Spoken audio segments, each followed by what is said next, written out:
Hello friend, আশা করি সবাই ভালো আছো। আজ চলে এসেছি একটি অত্যন্ত গুরুত্বপূর্ণ ভিডিও নিয়ে। ইতিমধ্যেই কেন্দ্রের প্রধানমন্ত্রী আবাস যোজনা নিয়ে নতুন নির্দেশিকা কেন্দ্রের। যেহেতু কেন্দ্র বিগত 2 বছর ধরে রাজ্যকে টাকা দিচ্ছে না, সেই মর্মে রাজ্যের মুখ্যমন্ত্রী মমতা বন্দ্যোপাধ্যায় সিদ্ধান্ত নেন বাংলার মানুষকে রাজ্যের নিজস্ব কোষাগার থেকে বাড়ি তৈরির টাকা দেওয়া হবে। আর সেই কথা মতো রাজ্যের প্রত্যন্ত গ্রামে সেই 11 লক্ষ লিস্টেড বাড়ির ডোর টু ডোর সার্ভে শুরু হয়ে গেছে। যথারীতি সার্ভে কমপ্লিট হয়ে গেছে। ডিসেম্বরের সেকেন্ড উইক থেকে সেই যোগ্য ব্যক্তিদের অ্যাকাউন্টে টাকা দেওয়া হবে। আর ঠিক সেই সময় কেন্দ্রের পঞ্চায়েত দপ্তরের সচিব রাজ্যে আবাসের নতুন তালিকা তৈরির নির্দেশ দিয়েছে।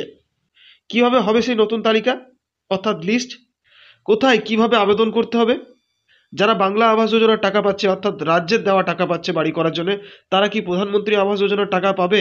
প্রধানমন্ত্রী আবাস যোজনার যে নতুন তালিকা তৈরি হবে সেই টাকা কবে থেকে পাবে রাজ্যের মানুষ? এরকম বহু প্রশ্ন নিয়ে আজকের ভিডিওতে আলোচনা করব। তার আগে ছোট্ট একটি অনুরোধ করব, যদি চ্যানেলটিতে নতুন হয়ে থাকে অবশ্যই চ্যানেলটি সাবস্ক্রাইব করবে। আর যদি ফেসবুকের মাধ্যমে দেখছো তাহলে প্লিজ পেজটিকে ফলো করে পাশে থাকবে। তো বন্ধুরা, প্রথমেই বলে রাখি, রাজ্যে যখন তোড়জোড় শুরু হয়ে গেছে বাংলা আবাস যোজনার টাকা ডিসেম্বর মাসের ফার্স্ট উইক থেকে দেওয়ার, ঠিক সেই মর্মে কেন্দ্রের 2 আধিকারিক পঞ্চায়েত মন্ত্রীর সাথে প্রধানমন্ত্রী আবাস যোজনার নতুন তালিকা নিয়ে নতুন নির্দেশ পাঠান। কি সেই নির্দেশ, কি সেই আলোচনা তাদের মধ্যে হয়েছে, আসুন দেখে নিই। তহবিল থেকে প্রায় 11 লক্ষ উপভোক্তাকে পাকা বাড়ি দিতে সমীক্ষা করছে রাজ্য সরকার। যেটি আমি ভিডিওর শুরুতেই বললাম, রাজ্যের মুখ্যমন্ত্রী মমতা বন্দ্যোপাধ্যায়ের কথা মতো বাংলা আবাস যোজনার সার্ভে অলরেডি কমপ্লিট হয়ে গেছে।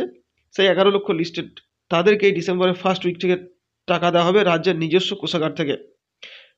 কেন্দ্র যেহেতু টাকা দিচ্ছে না রাজ্যকে বিগত 2 বছরের উপর, তাই এই সিদ্ধান্ত রাজ্যের মুখ্যমন্ত্রী মমতা বন্দ্যোপাধ্যায়।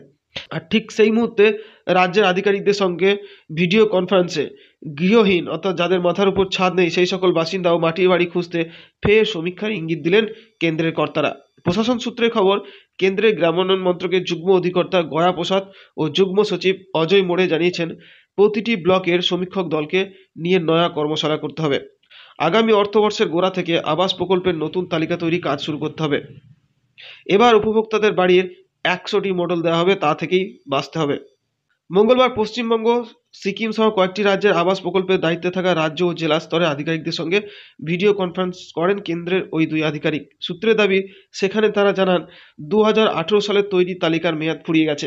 2018 সালে তৈরি ছিল প্রধানমন্ত্রী আবাস যোজনা, সেই সঙ্গে 2020-21 তৈরি হয়েছিল আবাস প্লাস, সেই সমস্ত লিস্ট কিন্তু মেয়াদ ফুরিয়ে গেছে। বিভিন্ন রাজ্যে নতুন তালিকার জন্য চিঠিও দিয়ে দেওয়া হয়েছে, তাই সমীক্ষা করে নতুন তালিকা তৈরির সিদ্ধান্ত নেওয়া হয়েছে। আর এই তালিকা ধরে 2019-30 পর্যন্ত অনুমোদন পাবে উপভোক্তারা। অর্থাৎ 2025 থেকে সমীক্ষা বা সার্ভের মাধ্যমে বা অনলাইনের মাধ্যমে যে লিস্ট তৈরি হবে, যে তালিকা তৈরি হবে প্রধানমন্ত্রী আবাস যোজনার, তার অনুমোদন থাকবে, ভ্যালিডিটি থাকবে, সময়সীমা থাকবে 2030 পর্যন্ত। প্রশাসন সূত্রের খবর, 2টি পর্যায়ে সমীক্ষা হবে। প্রথম পর্যায়ে মোবাইল অ্যাপ্লিকেশনের মাধ্যমে যে কোনো বাসিন্দা আবেদন করতে পারবে। বড় কথা এখানে একটি বলে রাখি, খুব গুরুত্বপূর্ণ বিষয়, অনেকেই প্রধানমন্ত্রী আবাস যোজনা কীভাবে আবেদন করবে অনেকেই জিজ্ঞাসা করে। মোবাইল অ্যাপ্লিকেশন, প্রধানমন্ত্রী আবাস যোজনার যে মোবাইল অ্যাপ্লিকেশন আছে, যে পোর্টাল আছে, সেখানে সরাসরি সমস্ত ডকুমেন্ট দিয়ে আবেদন করতে পারবে। সেটি কিভাবে করতে হবে সেটি আমার নেক্সট ভিডিওতে দেখিয়ে দেবো। দ্বিতীয় পর্যায়ে কিভাবে আবেদন করতে হবে, সমীক্ষক দল তথ্য সংগ্রহ করবে, অর্থাৎ পঞ্চায়েত ও ব্লকের আধিকারিকরা পুনরায় আবার যোগ্য ব্যক্তিদের খোঁজার কাজ করবে।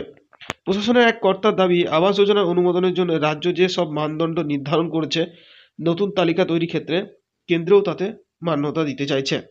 রাজ্যের পঞ্চায়েত মন্ত্রী প্রদীপ মজুমদারের বক্তব্য, আমরা নতুন তালিকা তৈরির জন্য বারবার চিঠি দিচ্ছি, সেই জন্য ভার্চুয়াল বৈঠক করেছে। প্রধানমন্ত্রী আবাস যোজনা নিয়ে কেন্দ্রের সাথে রাজ্যের যে বৈঠক হয়েছে তার বিস্তারিত তুলে ধরলাম। গুরুত্বপূর্ণ এখানে একটি বিষয় আরও একবার বলি। তো বন্ধুরা, সেই সঙ্গে বলে রাখি, যারা বাংলা আবাস যোজনার টাকা পাচ্ছে অর্থাৎ রাজ্যের দেওয়া টাকা পাচ্ছে সেই 11 লক্ষ লিস্টের মধ্যে, তারা কিন্তু প্রধানমন্ত্রী আবাস যোজনার জন্য কোনো রকম আবেদন করতে পারবে না বা টাকা পাবে না। তার কারণ রাজ্য কিন্তু সেই আবাস প্লাসের লিস্ট ধরেই 11 লক্ষ যে লিস্ট রয়েছে সেই 11 লক্ষ লিস্ট ধরেই কিন্তু রাজ্যের মানুষকে টাকা দিচ্ছে। তো বন্ধুরা, প্রধানমন্ত্রী আবাস যোজনা নিয়ে আরও একটি খুশির খবর, যারা এই সার্ভের মাধ্যমে যোগ্য ব্যক্তি বলে বিবেচনা হচ্ছে না বা বাদ পড়ে যাচ্ছে, তাদের কাছে আবার পুনরায় নতুন একটি সুযোগ আসছে, আবার সার্ভে হবে, সমীক্ষা হবে, সেটি কিন্তু প্রধানমন্ত্রী আবাস যোজনার জন্য। তো বন্ধুরা, প্রতিবারের মতো এবারও বাংলা আবাস যোজনা ও প্রধানমন্ত্রী আবাস যোজনার যে তথ্য বা আপডেট উঠে এসেছিল তা আজকের ভিডিওর মারফত তুলে ধরলাম। আরও যদি এই বিষয়ে কিছু জানার থেকে থাকে অবশ্যই তোমরা আমার অফিসিয়াল হোয়াটসঅ্যাপ গ্রুপের লিঙ্ক ডিসক্রিপশন বক্সে দেওয়া থাকবে, সেখানে জয়েন হয়ে সরাসরি প্রশ্ন করতে পারবে। সেই সঙ্গে অনুরোধ করবো ভিডিওটি বেশি বেশি করে শেয়ার করো, যাতে করে এই গুরুত্বপূর্ণ তথ্যটি সকলের কাছে পৌঁছে যায়। আর যদি ভিডিওটি ভালো লেগে থাকে অবশ্যই একটি লাইক করবে, সঙ্গে চ্যানেলটি সাবস্ক্রাইব করে পাশে থাকবে। আজ এ পর্যন্ত, ধন্যবাদ।